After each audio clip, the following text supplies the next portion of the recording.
Bueno, buenas tardes a todos, espero que se encuentren muy bien, que no estén muy complicados con el control, que es más bien una cosa de análisis más que de copiar y responder cosas que salen en las diapositivas o en un libro, que es lo que se hace harto en geología cuando uno tiene datos y tiene que analizarlos de una forma que puede ser un poco bastante distinta a lo que ustedes han visto hasta la fecha en los cursos de plan común. Bueno, siguiendo con lo que estábamos viendo la clase pasada, bueno, acá debería decir clase 18, no es clase 17, me equivoqué ahí. Hoy día vamos a seguir con el tema de recursos naturales. Bueno, acá también debería decir, perdón, jueves 20, no, perdón, eso era jueves 27, ahí también me equivoqué. De hecho, lo voy a corregir inmediatamente, después se me va a olvidar.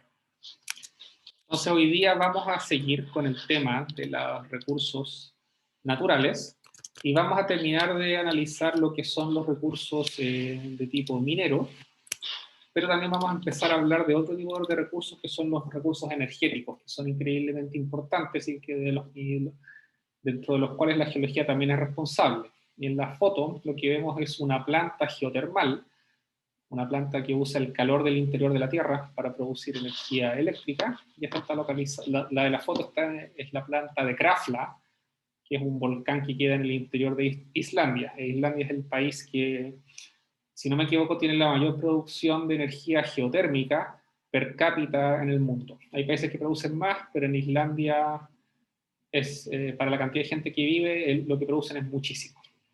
Pero antes de entrar a hablar de energía, vamos a terminar lo que estamos hablando en la clase pasada, que era de los depósitos minerales, y en particular de los depósitos de pórfidos de cobre, que son los responsables de una buena parte del ingreso de nuestro país, y que algunos quizás hayan visto que cada cierto tiempo sale el tema de la ley de royalty minero, y que gracias a estos depósitos. No vamos a hablar de la ley de royalty porque eso es un tema que escapa a lo que es la geología, es un tópico más bien de políticas públicas. Entonces habíamos visto que estos depósitos tienen la gracia de que en general su tonelaje no es muy alto, su ley no es muy alta, tienen leyes del orden de hasta 1% de cobre, pero el tonelaje que tienen son varias millones de toneladas las que se pueden sacar de cobre de ellos. Entonces, son donde están en forma anómalamente alta el cobre, no muy alta respecto a un depósito de sulfuro volcanogénicos como los de fondo oceánico, pero son tan grandes que eso hace que pese a que este volumen, la ley es relativamente baja, hasta 1% de cobre, pueden tener los volúmenes que no puede sacar por sus dimensiones son extraordinariamente grandes. Entonces se llaman pórfidos de cobre porque en general las rocas que uno ve tienen textura porfírica, que esto es lo que se ve en una roca de nuestros depósitos, que suelen ser rocas intrusivas, que tienen alteración hidrotermal, donde un fluido caliente cambió la textura y la mineralogía de la roca, y uno observa fenocristales, como estos cristales de plagioclasa, respecto a una masa fundamental microcristalina. Entonces tienen una textura porfírica con grandes cristales. Y los pórfidos se forman en zonas de subducción, y en particular en márgenes como el andino. En Perú también hay muchísimos pórfidos cupríferos, no sé si en Ecuador o en Colombia, pero la razón por la que hay en Perú es la misma por la que hay en Chile, y es por la subducción de la placa de Nazca, que produce, y cuando la placa es subductada, libera volátiles. Al deshidratarse, estos volátiles ascienden, y por ciertos procesos que ocurren en el interior de la corteza, algunos de estos magmas que se forman en una zona de subducción de la misma forma que los magmas que dan origen a las erupciones volcánicas, estos magmas están enriquecidos en metales cuya composición, cuya proporción en general es muy baja respecto a un magma promedio que sale en una erupción cualquiera de nuestro volcán, de un volcán en una zona de subducción. Entonces la figura muestra que en general donde hay magmatismo, ya sea en una dorsal oceánica, ya sea o en una zona de subducción, esas son zonas donde van a haber idealmente, donde bajo ciertas condiciones además, van a haber concentraciones anómalas de metales. Y en particular en los pórfidos cupríferos aparecen exclusivamente en las zonas de subducción. No aparecen en cualquier parte. Los pórfidos más importantes de Chile están localizados en la precordillera de la segunda, principalmente de la segunda región de Antofagasta, y aquí lo que vemos son los tamaños de millones de toneladas métricas de las reservas estimadas que tienen ellos, como en el caso de Chuquicamata, Radomiro Tomic, el Abra, o la Escondida o El Salvador.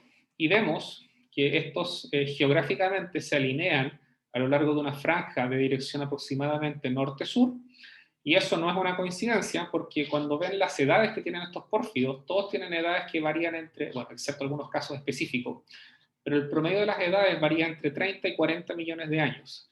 Entonces, y además están arriba de lo que se llama el sistema de fallas de la cordillera de Domeyko. Entonces eso ya les está diciendo que se forman bajo condiciones bien específicas, tienen rangos bien específicos. Probablemente en el Eoceno, que es el periodo geológico en el cual ocurrieron, hubo algún evento que enriqueció los magmas del arco volcánico que había en esa zona. Recordemos que estos se forman en la base de cadenas de volcanes, y en el Eoceno el arco volcánico, el arco magmático estaba en esta zona, mientras que actualmente está acá atrás. Entonces eso indica la posición pasada del arco. Más al sur de Copiapó no aparecen pórfidos de esta edad, hay pórfidos más recientes como el de Río Blanco, los bronces, y el del Teniente en Chile Central, pero esos tienen aproximadamente 5 millones de años. Entonces también pueden ver que hay una relación bastante directa entre ciertos tipos de rocas, ciertas edades asociadas a ciertos eventos geológicos y la presencia de ciertas fallas, y eso se usa como guía de exploración regional.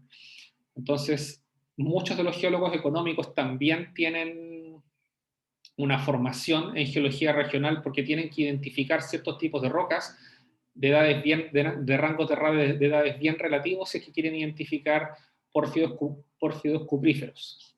Y estas guías regionales de exploración, donde uno utiliza la edad de las rocas y la presencia de fallas, no son únicas en los pórfidos. Existen otro tipo de yacimientos que se llaman IOCG, por iron, hierro, óxidos, copper, cobre, gold, de oro, que están en el norte de Chile, pero estos están en la cordillera de la costa, no están en la precordillera de la cordillera de Domeyko, sino que están en zona también. Vemos que siguen una distribución aproximadamente lineal, están asociados a otra zona de falla, a otro sistema de fracturas, que es la falla de Atacama, y son de edades más antiguas. Entonces, si uno quiere buscar depósitos de este tipo, ya sea estos IOCG o IOA, que son los de óxidos de hierro, y apatita, que son otra familia similar a los IOCG, tienen que estar trabajando en una zona geográficamente bien definida que va aproximadamente entre Taltal y La Serena. Entonces, la geología económica, además de utilizar mucho de geoquímica y de petrología ígnea, también utiliza muchas cosas de geología regional y estructural. Entonces es un campo que es bastante interdisciplinario. Pero ahora entremos de lleno en lo que son los pórfidos cupríferos. Hay evidencias petrológicas de que las intrusiones, estos cuerpos de magma enriquecidos en metales, se emplazan a profundidades bastante someras respecto a la superficie, a unos pocos kilómetros de profundidad, hasta 2 a 5 kilómetros. Entonces, y eso ocurre antes de que empiecen a cristalizar, antes de que estos magmas se empiecen a enfriar y empiecen a cristalizar de acuerdo a la serie de Bowen, por ejemplo. Entonces, en la medida en la que el cuerpo se empieza a cristalizar y a enfriar, cristalizan primero las fases anhidras, como las plagioclasas, pero eventualmente el cuerpo se va a empezar a enriquecer, este sólido semicristalizado se va a empezar a enriquecer en volátiles. Y estos volátiles, como son líquidos hidrotermales de alta temperatura, 400 grados aproximadamente, estos líquidos empiezan a aumentar su concentración y pueden presurizar las paredes del intrusivo, de la roca de caja. Pueden presurizar y pueden generar una serie de fracturas en las cuales estos fluidos calientes pueden depositar y precipitar estas soluciones que están enriquecidas en metales en concentraciones anómalamente altas de metales y otros, de diversos tipos de metales.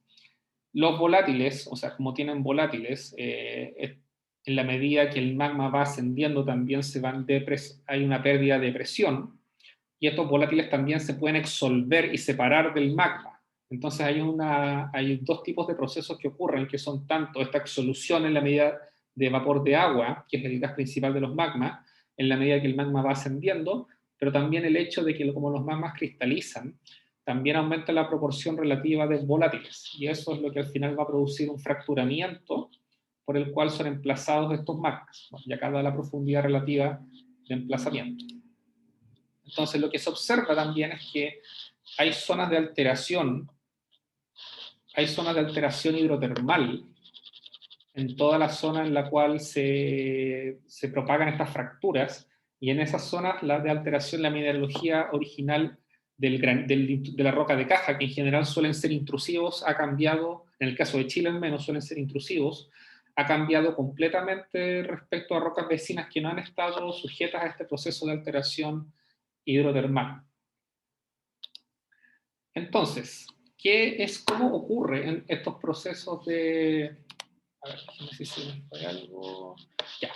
Y lo otro que se me olvidó mencionar es que cuando estas fracturas donde precipitan estos fluidos hidrotermales producen un tipo específico de alteración hidrotermal. Alteración hidrotermal hay de todos los tipos posibles que a uno se le pueda ocurrir, pero la principal que tienen los sistemas de pórfido cuprífero es que tienen lo que se llama una alteración potásica, donde precipitan minerales ricos en potasio como biotitas, y son unas biotitas bastante feas, no son biotitas bonitas como las que observan uno en un granito.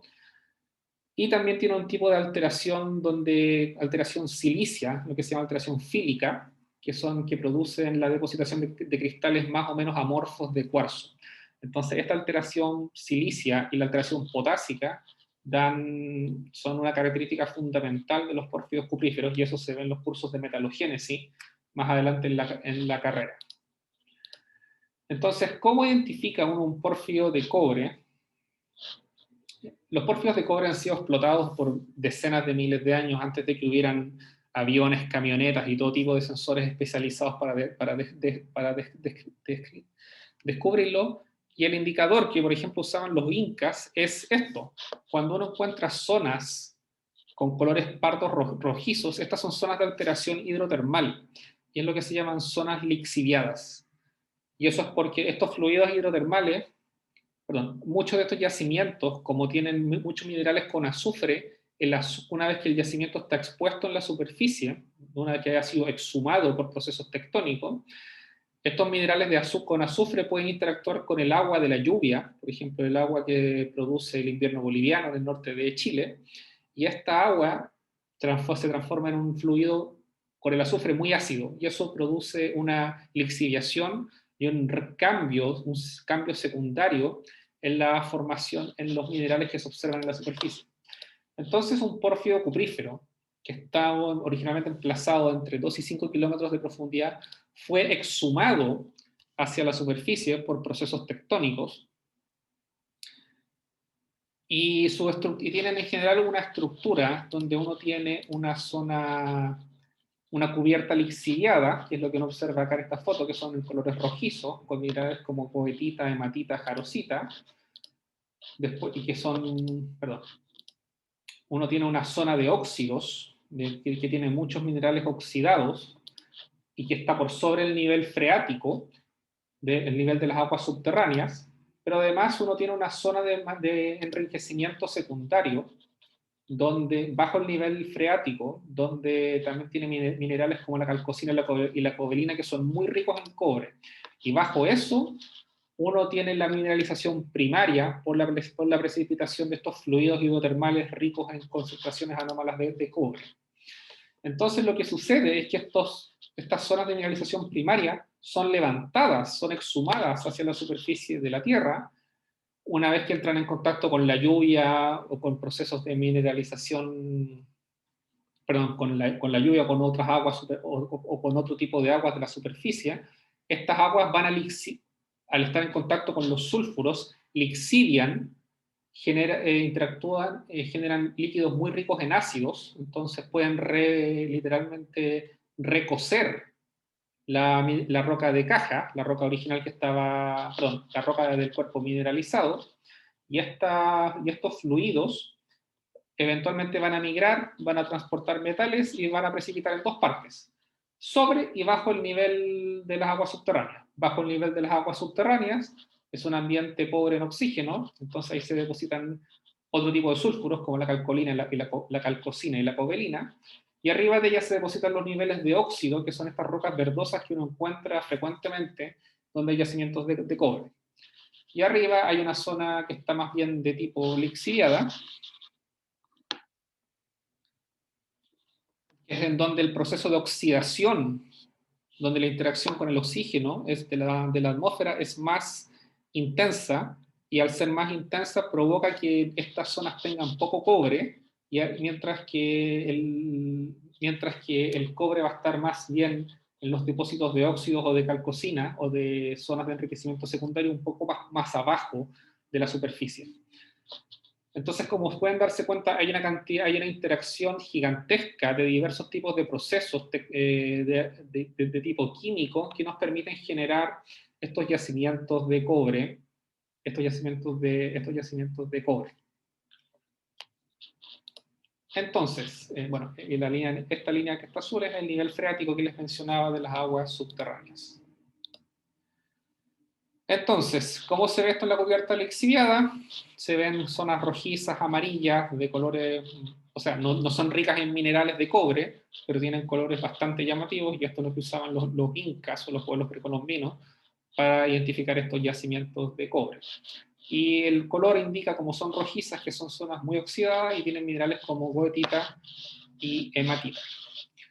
Ahora se utilizan técnicas bastante más sofisticadas para buscar yacimientos, pero el color de la superficie sigue siendo el primer indicador al orden cero. Más abajo, bajo el nivel de lixiviación y por sobre el nivel freático, como todavía estamos en un ambiente oxidante lleno de oxígeno, acá es donde precipitan todos estos minerales verdosos, como atacamita, crisocola, pseudomalaquita, malaquita, etc. Hay una cantidad enorme, y eso también se ve en los cursos de mineralogía más adelante en la carrera. Y estas zonas tienen muchísimo cobre. Y esto es lo que uno observa en la superficie, por ejemplo, cuando uno está cerca de un pirquén minero, una pequeña beta, que puede tener niveles de oxidación bastante importantes. Entonces, estos colores verdosos son indicadores de zonas de enriquecimiento de estos niveles de óxidos que son ricos en cobre. Pero la zona más importante es la zona de enriquecimiento secundario, por sobre el cuerpo mineralizado original, y donde el cobre fue removilizado por estos procesos por interacción con aguas superficiales. Y la gracia que tienen estos niveles de enriquecimiento secundario es que en la mena original de cobre, como en la calcopirita, donde tenemos 35% de cobre, en minerales como la cobalina tenemos 66%, entonces tienen una cantidad enorme de cobre, y eso es lo que obviamente por razones evidentes las empresas mineras buscan, y eso es lo que también los ingenieros metalúrgicos que tienen que refinar este material les interesa tener, porque las concentraciones son muchísimo más altas que en la zona donde se deposita el pórfido, el cuerpo mineralizado originalmente. Y acá se ven, estos son imágenes que uno toma en el microscopio, son 125 micrones, y esto es lo que cuando uno ve un corte de este tipo de cosas, y eso también se ve en los cursos de metalogénesis. Bueno, la calcosina, que es un mineral que de hecho es bastante feo, porque es como una cosa negra amorfa, pero tiene la gracia que tiene 80% de cobre. Entonces es increíblemente rico es un blanco número 1 de exploración. Cuando uno tiene un yacimiento de cobre, y luego de que pueden haber pasado todos estos procesos de alzamiento, exhumación, lixiviación por aguas meteóricas y formación de niveles de enriquecimiento secundario y de zonas oxidadas, también puede pasar que el yacimiento original, con su zona de oxidación y de enriquecimiento, puede seguir expuesto a la lluvia, a a la lluvia o a la presencia de otras aguas, de las aguas subterráneas del presente, no del momento de la formación del yacimiento. Y nuevamente el agua lo que va a hacer es va a generar un segundo proceso de lixiviación, donde va a interactuar con parte de los sulfuros de la zona de enriquecimiento supergeno, y estos fluidos ricos en cobre pueden migrar lejos del yacimiento y se pueden precipitar, y estos fluidos pueden precipitar el cobre en zonas con gravas en la medida que cambian las condiciones de pH de la solución rica en cobre. Bueno, obviamente esto ocurre por sobre el nivel freático, no ocurre bajo el nivel de las aguas subterráneas, y esto es lo que se llama o denomina una mineralización exótica. Entonces puede pasar que en las zonas donde hay yacimientos de cobre, como en el distrito de Chuquicamata, hay yacimientos exóticos donde parte de la mineralización, ya sea primaria, de enriquecimiento supergeno u oxidada del yacimiento original, ha sido transportada y precipitada y reprecipitada en estos yacimientos exóticos que están a algunos kilómetros de los cuerpos principales de los yacimientos de cobre. De hecho, hay uno en Chuquicamata, cerca de Chuquicamata, que se llama Exótica, sencillamente porque es un yacimiento tipo exótico respecto al pórfido cuprífero original. Entonces, ¿cómo se ve? Se ve de este tipo. En general, rocas que tienen vetas con minerales oxidados. Acá uno, por lo que entiendo, uno no observa niveles de sulfuros tan grandes como los que hay en un yacimiento, en un pórfido cuprífero propiamente tal, sino que uno observa principalmente niveles con minerales oxidados. Bueno, esto de los pórfidos da para cursos completos, y el curso de metalogénesis por razones evidentes, sobre todo por la importancia económica y laboral que tiene nuestro rubro de la geología, la minería, están muy enfocados en entender los procesos de formación y exploración de los pórfidos cupríferos. Pero esto es un curso de geología general, así que vamos a seguir avanzando hacia otro tipo de depósitos. Hay otro tipo de depósitos que se llaman los placeres sedimentarios, y los placeres son lugares donde hay concentraciones de minerales de valor económico importante, pero que han sido formados por procesos sedimentarios, donde, por ejemplo, el mineral se erosionó respecto a donde se formó, por ejemplo, una veta que estaba rica en oro, y ha sido transportado, pero esto es transporte mecánico.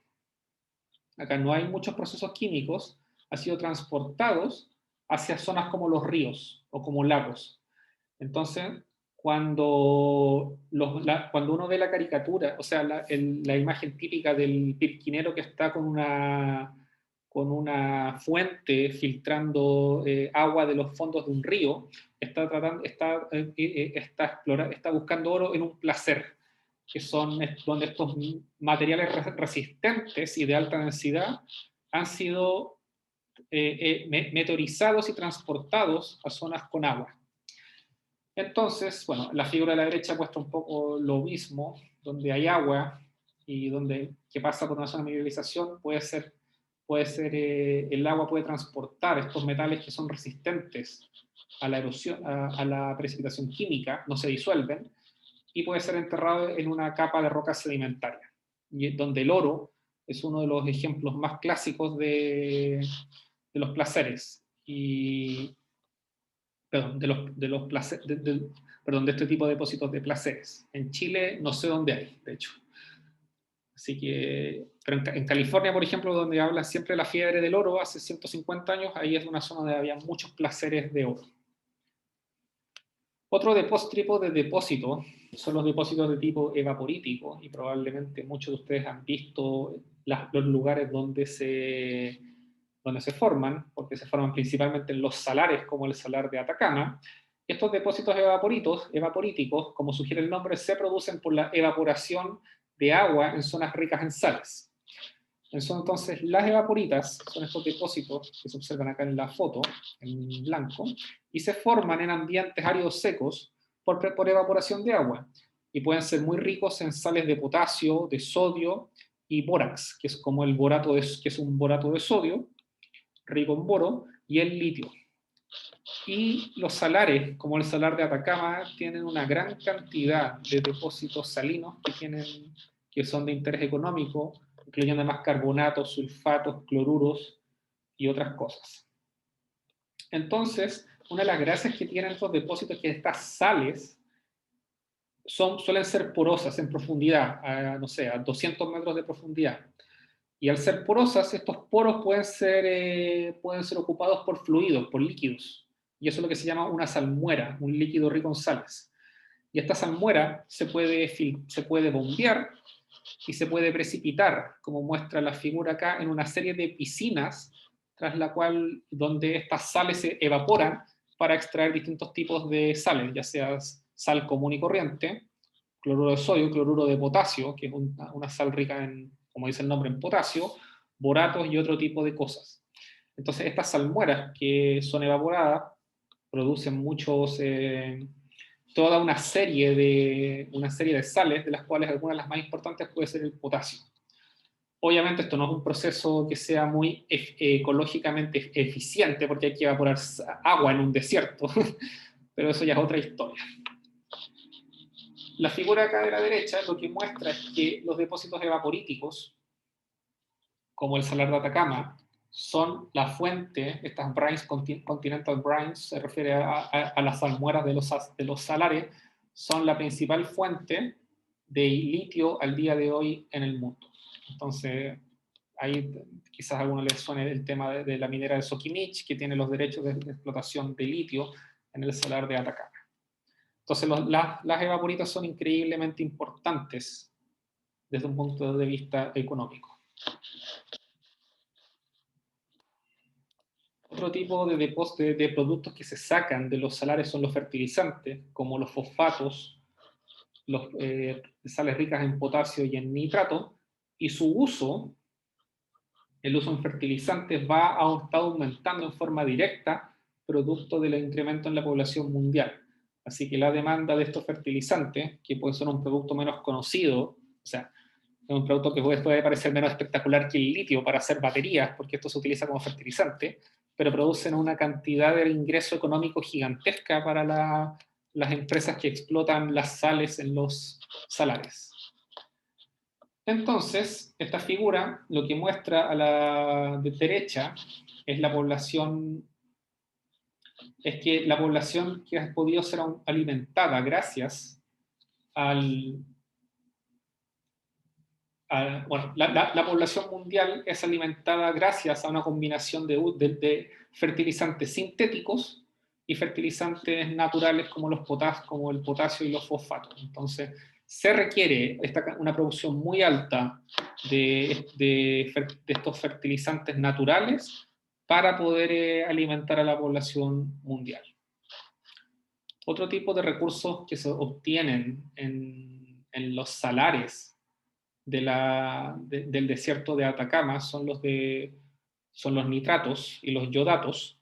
Y Chile es la gracia que es el único país del mundo que posee depósitos de nitrato y de yodo con leyes económicas. Y esto no están en el desierto de Atacama únicamente, están en la cordillera de la costa, entre Arica y el límite con la región de Atacama. Y Chile no se habla mucho, pero es el principal productor mundial de depósitos de yodo. Y quizás algunos si recuerdan los cursos de historia de la educación media, la producción de nitratos y de yodo marcó muchísimo la historia de nuestro país, sobre todo a fines del siglo XIX y a principios del siglo XX, cuando se hablaba del desarrollo de la cuestión social y los derechos de los trabajadores que trabajaban en todas estas plantas en condiciones que al día de hoy se veían consideradas infrahumanas. Bueno, entonces también ha sido algo muy, porque también fue lo que dio origen a una guerra, como la guerra del Pacífico con nuestros vecinos del norte de Perú y de Bolivia. Pero eso ya es otra historia, que va más allá de la geología. Los nitratos, sobre todo el yodo, el origen de estos depósitos, uno puede pensar, ya están hace tantos años, han estado siempre, o sea, desde la fundación de nuestro país, entonces su origen debe estar bien entendido, pero la verdad es que no se sabe muy bien, aunque parezca raro, han sido muchísimo menos estudiados que los depósitos de cobre. No se sabe muy bien cómo se forman, y aquí les muestro una figura de la profesora Alida Pérez, que es la otra colega que hace la otra sección del curso de Geología General, y ella ha estudiado en particular la formación de los depósitos de yodo, y en estas figuras se muestra una forma esquemática en cómo se forman los depósitos de yodo y de nitrato, donde hay una combinación entre lluvia en la cordillera que produce weathering, que produce cambios que produce meteorización química de las rocas al interactuar de las rocas volcánicas que hay en la cordillera, en el arco. Eso produce la liberación de algunos metales, y estas aguas de lluvia interactúan con rocas más antiguas, por ejemplo, lutitas del Jurásico, que es una roca, perdón, lutitas y carbonatos del Jurásico, que son rocas marinas que se encuentran bastante frecuentemente en la precordillera del norte de nuestro país. Y luego hay una serie de procesos de precipitación y de transporte de agua subterránea que las llevan hacia la depresión central, que es donde estos depósitos precipitan. También hay una presencia de un vapor de la brisa marina que tiene ciertos componentes como sulfatos y cloro, que también contribuyen a la formación de estos depósitos de nitrato y de yodo. Pero, bueno, y también se le suma el efecto final de la evaporación. Pero como ven, es una combinación bastante amplia de factores y en la cual no hay una única causa que pueda explicar la presencia de estos depósitos anómalamente ricos en yodo y nitratos. Hay otro tipo de depósitos que son los fosfatos, que son sedimentos químicos marinos que tienen de entre un 15 y un 20% de óxidos de fósforo, y corresponden a biomasa de esqueletos y restos de organismos de caparazones ricas en calcio y fósforo, que bajo ciertas condiciones de presión y temperatura producen importantes estratos de fosforitas. Estos depósitos de fosfatos, que son las famosas islas guareras, están muy frecuentemente en la costa del norte de Chile y también del sur del Perú, porque en el sur del Perú hay un clima idéntico, más o menos idéntico al del desierto de Atacama. Entonces, estas zonas donde hay fosfatos son zonas donde se extraen estos fertilizantes. Estos fosfatos se extraen para obtener fertilizantes para la industria agrícola. Y como pueden ver, no recuerdo lo que significaba la foto, pero no importa. Otro tipo de materiales que se pueden sacar son los áridos, que son básicamente arenas, gravas o rocas sedimentarias como calizas y yeso. El yeso es una evaporita, la caliza es una roca sedimentaria marina rica en carbonato de calcio. Como vieron en la auxiliar, todavía no hablamos de rocas sedimentarias, pero ya vamos a llegar a eso.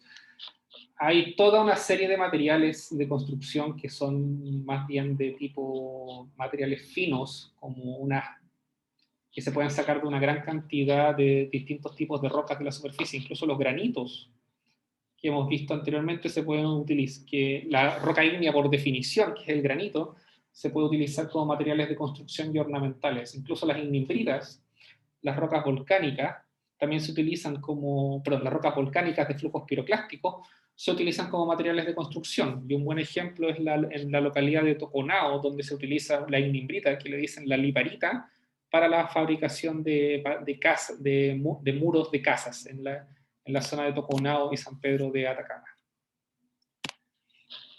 Entonces ahora, en lo que queda de la clase, vamos a empezar a hablar de recursos energéticos. Y los recursos energéticos, como les suena el nombre, han sido de vital importancia para la civilización posterior a la Revolución Industrial. Antes de la Revolución Industrial, de principios y mediados de la primera mitad del siglo XIX, el agua, el viento, los caballos y el agua, el viento y los animales eran la única fuente de energía que no fuera el uso casi esclavo de la mano de obra humana. Pero los hidrocarburos, desde los últimos 200 años, han sido nuestra principalmente fuente de energía, ya sea extraídos desde petróleo o desde carbón, y eso es algo que va a tener que cambiar en las próximas décadas para combatir el efecto del cambio climático.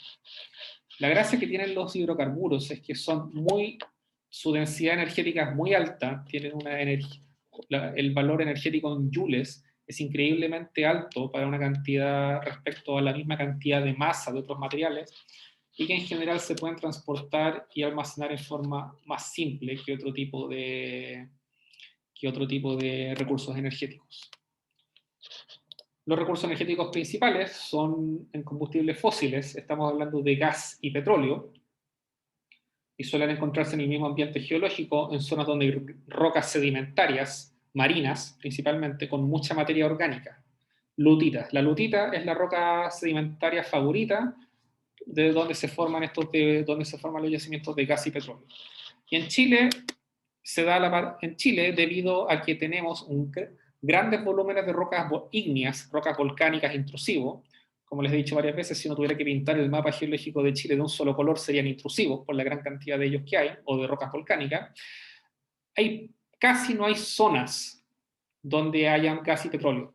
El gas y petróleo de nuestro país que se puede extraer está en la región de Magallanes, donde los volúmenes pasa lo inverso. Los volúmenes de rocas intrusivas son muy bajos respecto a los volúmenes de rocas sedimentarias. Y eso es porque esa era una gran cuenca sedimentaria hace varios millones de años. Entonces, entre 300 y 400 millones de años se formaron grandes depósitos de carbón, de hecho, y por ahí viene el nombre del carbonífero para el periodo geológico entre los 300 y los 350 millones de años. Tanto el carbón como el petróleo consisten en diversos hidrocarburos que están mezclados entre sí, son formados de restos de organismos y de plantas del fondo marino, y su formación es un tanto compleja. En el caso del petróleo, se inicia con la acumulación de estos sedimentos marinos que tienen en áreas oceánicas ricas en restos vegetales y animales, y que se protegen de la oxidación para que no se descompongan en forma muy rápida. Entonces son ambientes reductores, no ambientes oxidantes. Al aumentar el entierro, a lo largo de millones de años, las reacciones químicas transforman parte de la materia orgánica en hidrocarburos líquidos, como el petróleo, y gaseosos como el gas natural. Tiene que ser en zonas donde no haya un gran contenido de oxígeno, que es lo que se llama un ambiente reductor, y eso es porque, de lo contrario, las bacterias se comerían todos los restos orgánicos. Entonces, tiene que ser donde no hayan grandes cantidades de oxígeno para que estos materiales puedan ser transformados en hidrocarburos. Bueno, acá se muestra un poco mejor, donde mueren al final todos estos animales, estos restos orgánicos mueren y son enterrados, dando origen a una roca sedimentaria porosa, donde los organismos son transformados en gas y petróleo, y eventualmente los geólogos, en Chile no, porque casi no hay producción de gas ni de petróleo, pero en lugares como en Estados Unidos o en Canadá, muchos de ellos trabajan en lo que es la exploración del petróleo, que de hecho es de otro orden de magnitud y muy distinta a cómo funciona la exploración de metales. En general, se trabaja con presupuestos mucho más altos, pero también eso va más allá de lo que es la parte geológica. Entonces, cuando vemos el querógeno, que es el material que eventualmente va a dar origen a petróleo, uno puede ver restos de plantas y de todo tipo de componentes, como esta inertinita, que son células vegetales que están vegetales que están parcialmente litificadas.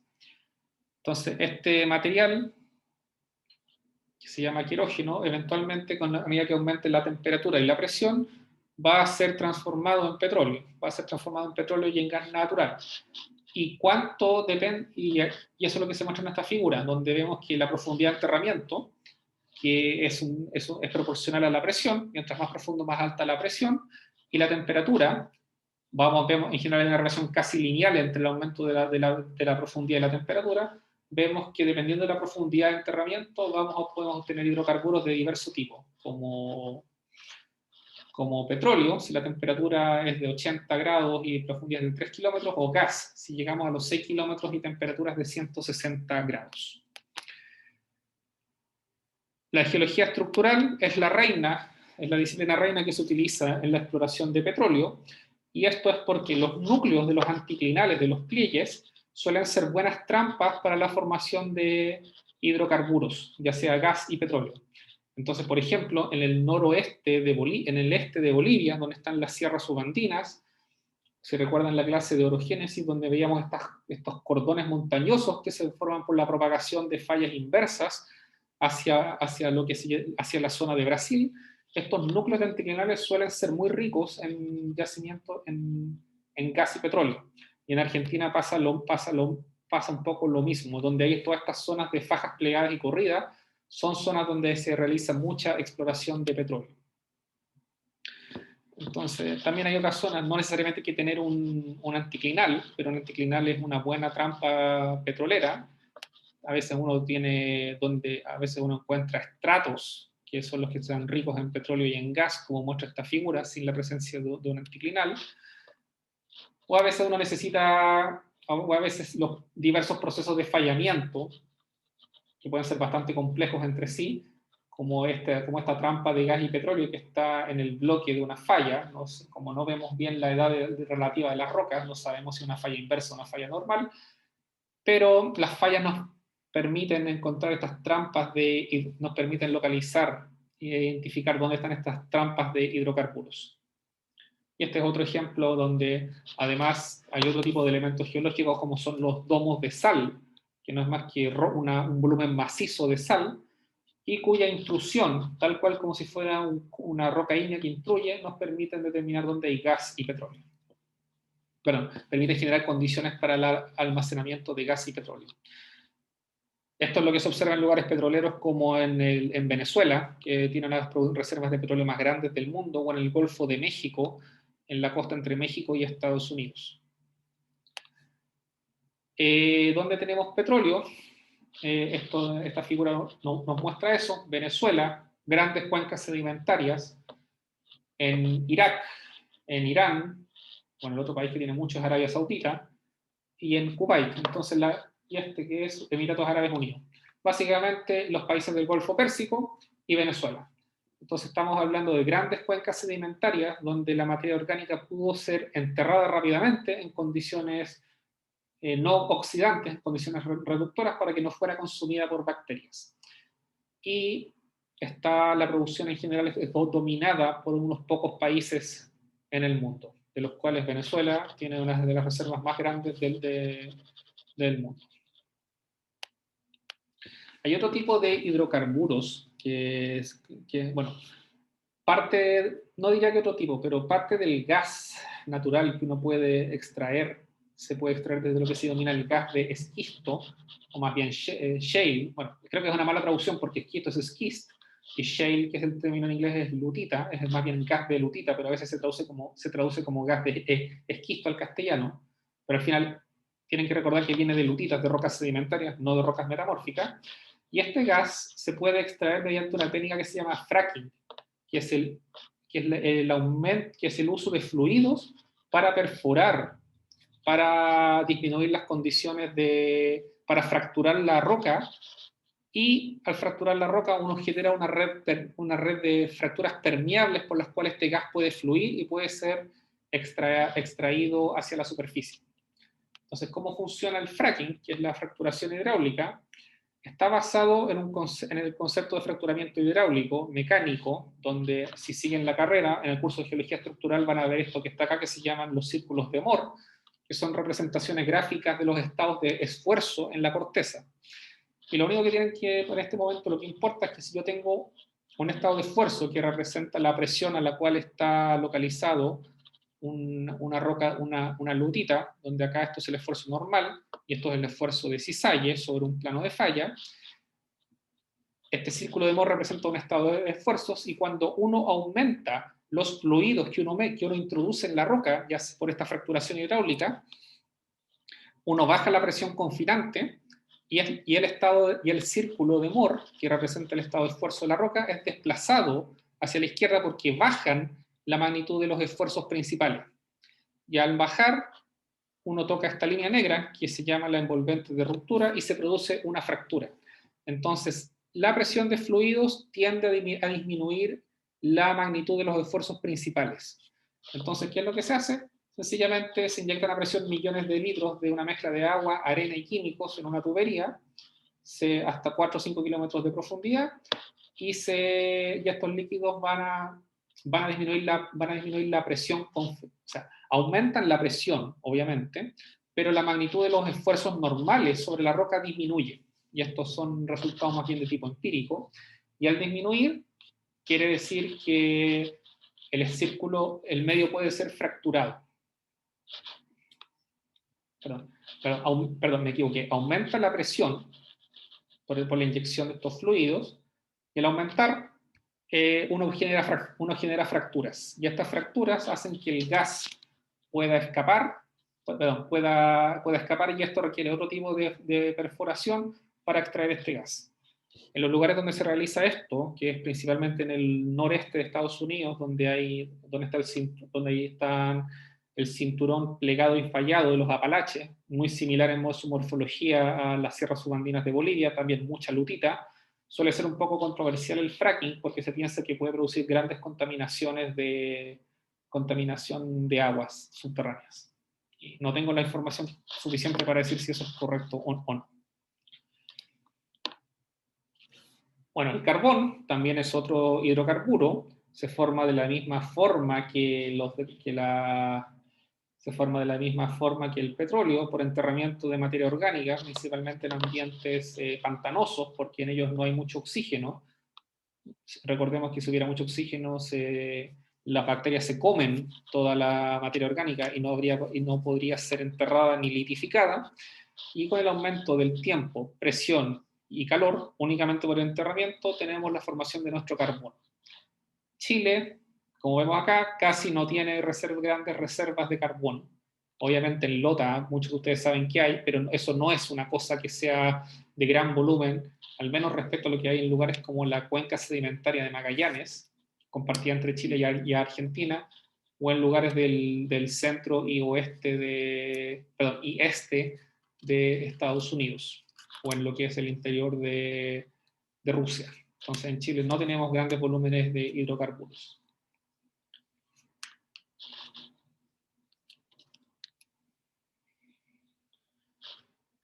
A ver, ¿qué más les puedo decir del carbón?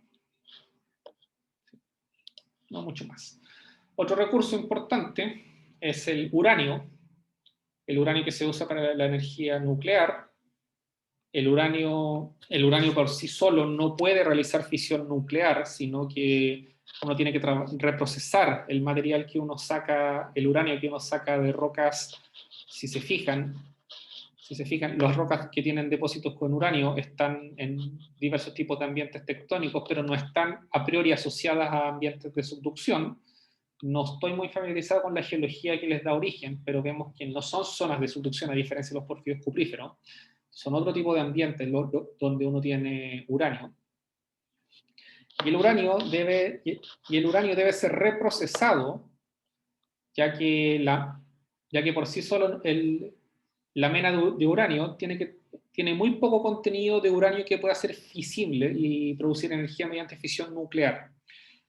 Se debe extraer una cantidad aún más reducida del isótopo que es inestable, del isótopo que es fisible, que es el uranio 235, y por lo tanto el uranio tiene que ser enriquecido, porque el isótopo mayoritario, que es el uranio 238, no es fisible.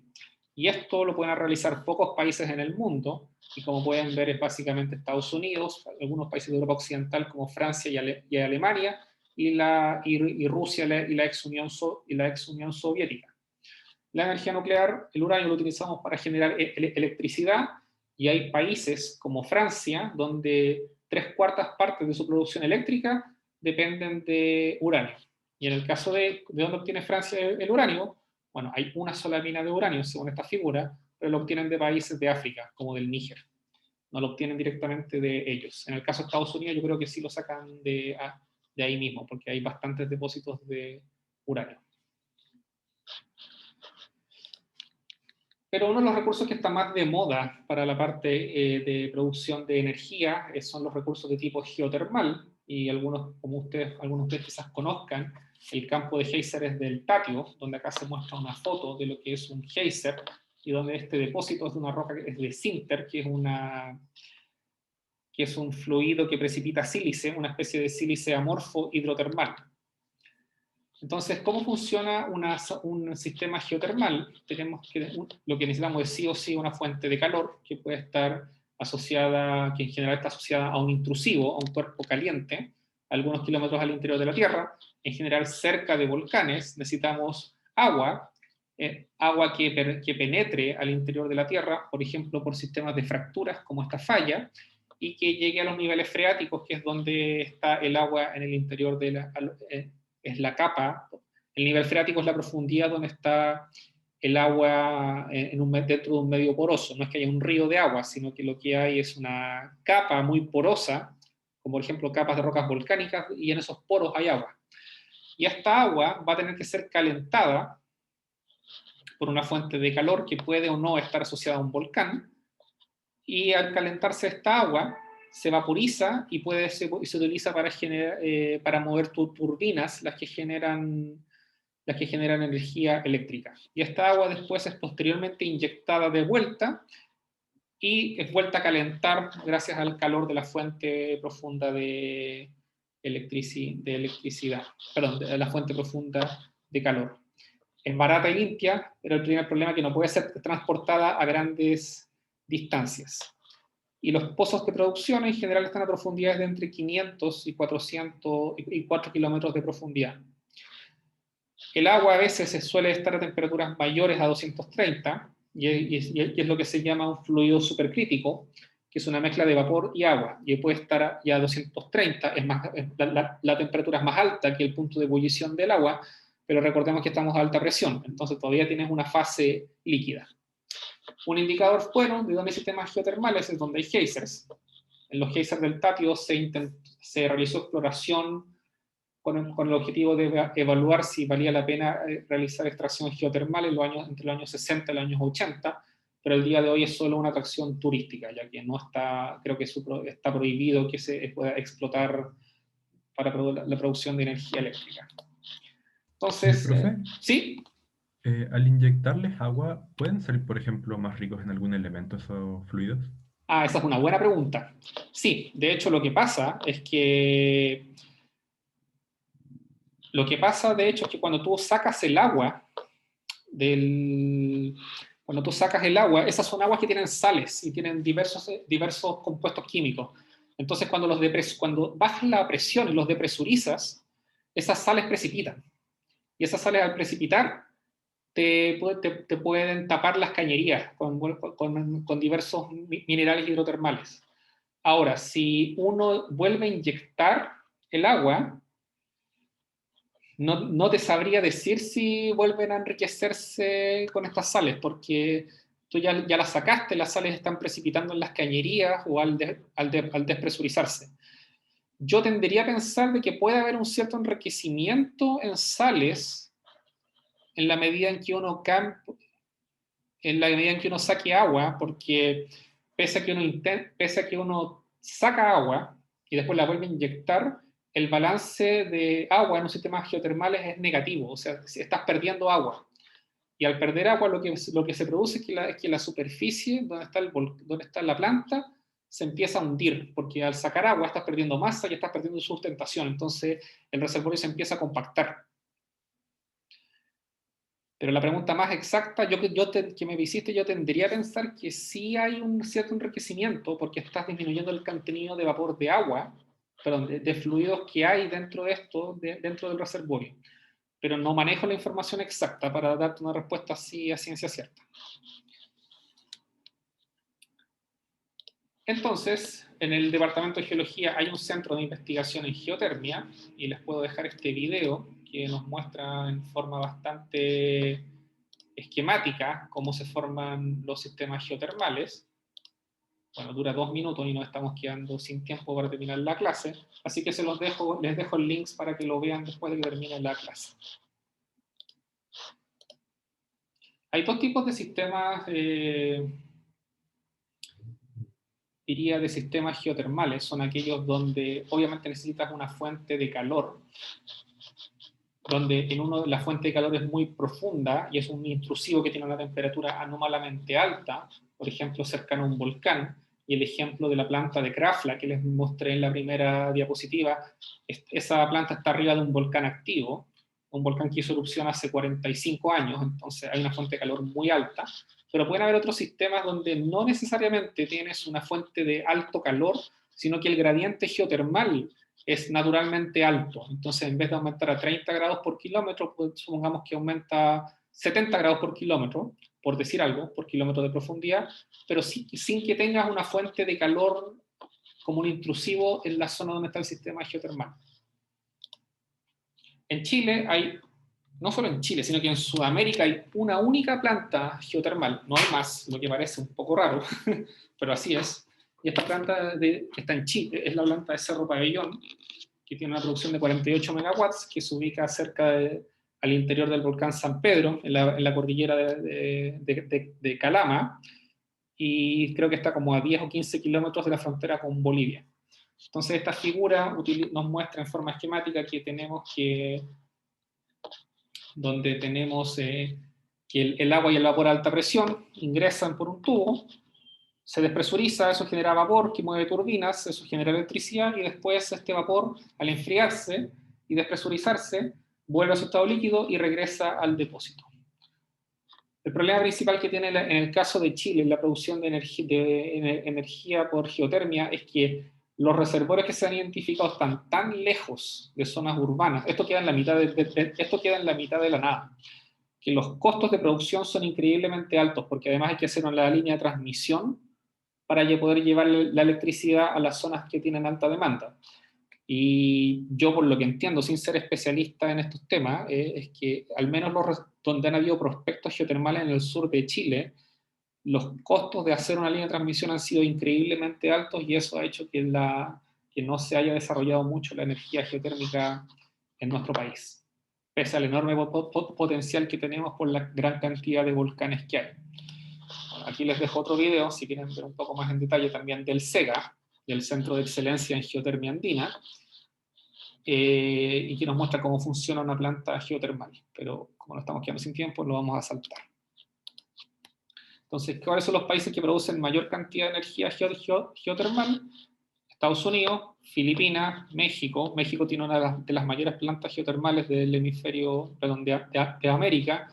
Indonesia, Italia, Japón y Nueva Zelanda. Nueva Zelanda tiene muchísimas plantas, pero es un país pequeño, entonces, mientras que Estados Unidos es un país muy grande, entonces por eso destaca tanto en su volumen. Islandia, muy pequeña también, pero son uno de los pioneros en el uso de energía geotermal, ya sea para producción de electricidad o para usos de calentamiento o cosas de ese tipo. Por ejemplo, para calentar casas y edificios.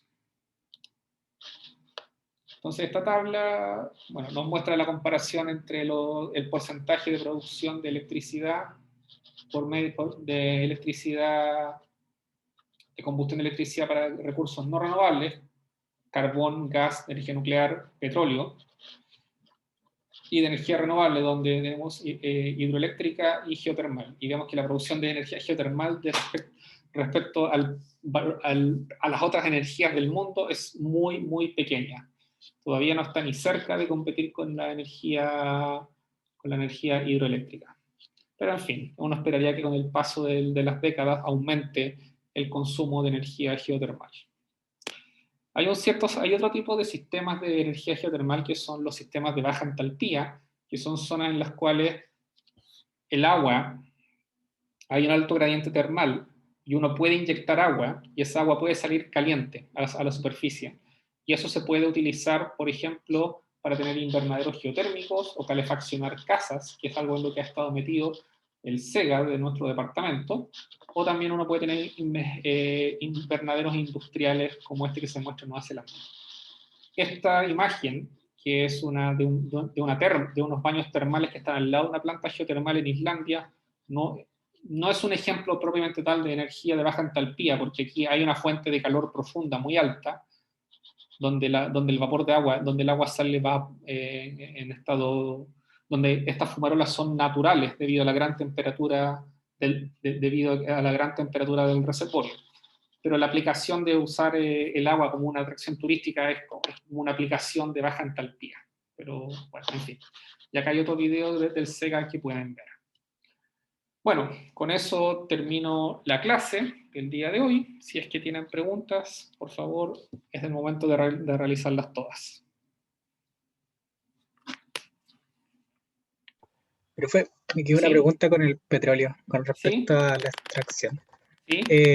A la Que extracción. sí, es que siempre cuando había petróleo había gas arriba, entonces es como un indicador si es que, no Uf. sé, por ejemplo, hay una excavación profunda y encuentra gas, ¿es probable que haya petróleo abajo? ¿O eso es como solamente el dibujo sea así? Yo diría que es el dibujo solamente.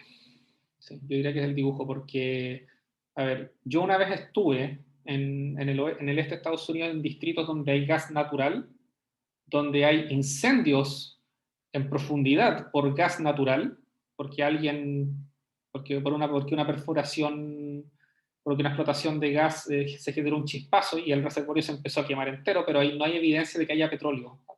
Entonces yo diría que la figura es más bien de tipo esquemático. Que puede haber, en general, donde hay gas hay petróleo, pero no siempre donde hay gas va a haber petróleo. Es eso. Ya, gracias. De nada.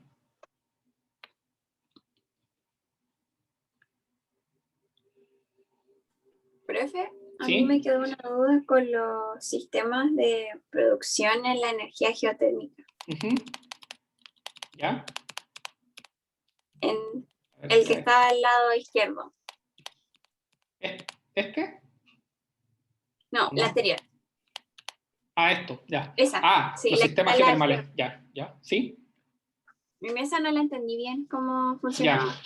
Ya. En estos sistemas que a veces tú no tienes una fuente de calor tan extrema como un cuerpo intrusivo que se está enfriando, que puede estar a, no sé, 500 grados de temperatura, por decir un número alto, sino que puede pasar que solo tengas una zona con un gradiente termal anómalamente alto. Y eso puede ser por una variedad de razones geológicas, pero lo que está diciendo es que donde tienes infiltración de agua y tienes un gradiente termal alto, puedes tener un reservorio geotermal. Obviamente también necesitas roca que esté fracturada o que sea porosa para que el agua pueda circular y después pueda ascender hacia la superficie. Pero en este caso no tienes una fuente de calor tan directa como un intrusivo, es eso. O el intrusivo puede estar muy lejos, es eso solamente. Ya, ahí sí me quedó más claro. Gracias. Ya, de nada.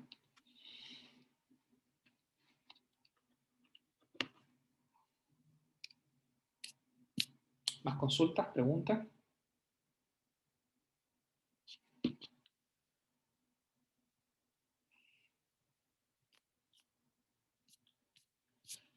Bueno, si no tienen más consultas ni preguntas, dejamos la clase hasta acá y nos vemos la próxima semana.